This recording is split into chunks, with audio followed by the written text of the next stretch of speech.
नमस्कार,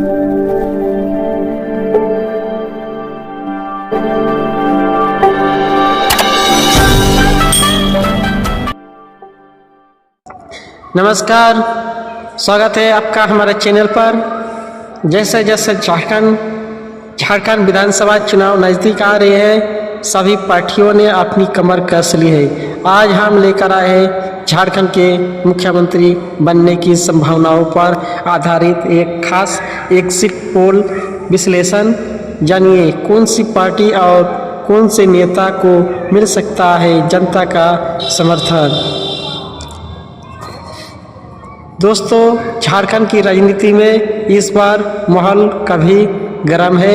Bharatiya Janata party, BJP, Jharkhand Mukti Morcha यानी JMM, Congress और नए उभरते दल जैसे आजसू, जेएलकेएम ने भी अपनी कमर कस रखी है।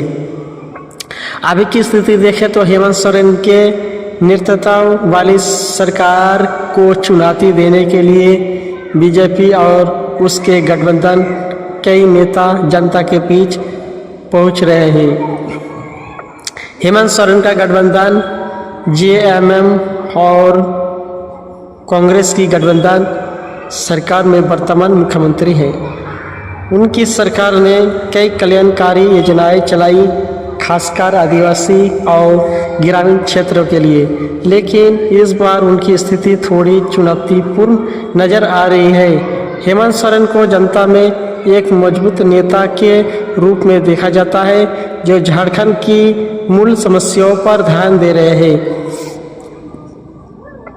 आप बात करते हैं बीजेपी।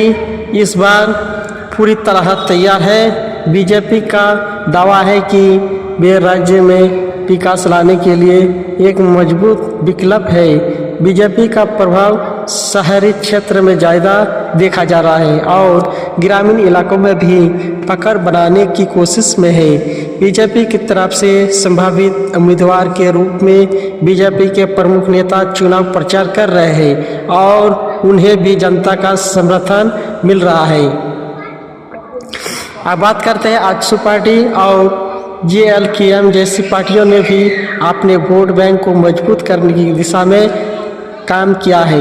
युवा नेता जयराम महतो की पार्टी जेएलकेएम जो नई चुनावी समीकरण लेकर आई है, क्षेत्रीय मुद्दों पर ध्यान दे रही है। तो दोस्तों, अब हम जानेंगे हमारे एग्जिट पोल के अनुमान। इस पोल के नतीजे हम तक जनता की राय पर आधारित है और इसका मुख्य उद्देश्य है झारखंड की जनता के मिजाज को समझना। या हमने पूरे राज्य में मतदान के बाद लोगों के बीच जाकर उनकी राय ली है।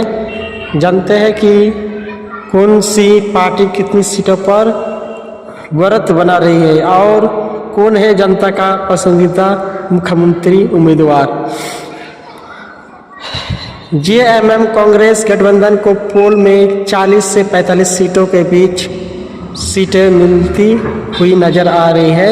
हेमंत सोरेन की योजनाएं और जनसमर्थन का असर यहां देखने को मिल रहा है। बीजेपी गठबंधन जिसमें आजसू भी शामिल है, उन्हें 35 से 45 सीटें मिलती हुई दिखाई दे रही है। उनकी बढ़ती लोकप्रियता और विकास के बाद यानी कि विकास के वादे पर जनता भरोसा दिखा रही है। आजसू और जेएलकेएम को भी 5 से 7 सीटों पर बढ़त मिलती हुई नजर आ रही है, जिससे ये पार्टी किंग मेकर की भूमिका में आ सकती है। दोस्तों, ये रहा हमारा एग्जिट पोल का आकलन। अगर इन नतीजों के हिसाब से देखा जाए तो सरकार बनाने के लिए किसी भी पार्टी को बहुमत नहीं मिल रहा है। हो सकता है कि छोटे दलों को गठबंधन में शामिल कर बहुमत पाने की कोशिश की जाए। हेमंत सोरेन के पक्ष में ज़्यादा समर्थन दिख रहा है, लेकिन बीजेपी के पक्ष में भी पास गठबंधन का फ़ायदा उठाने का मौका है। दोस्तों,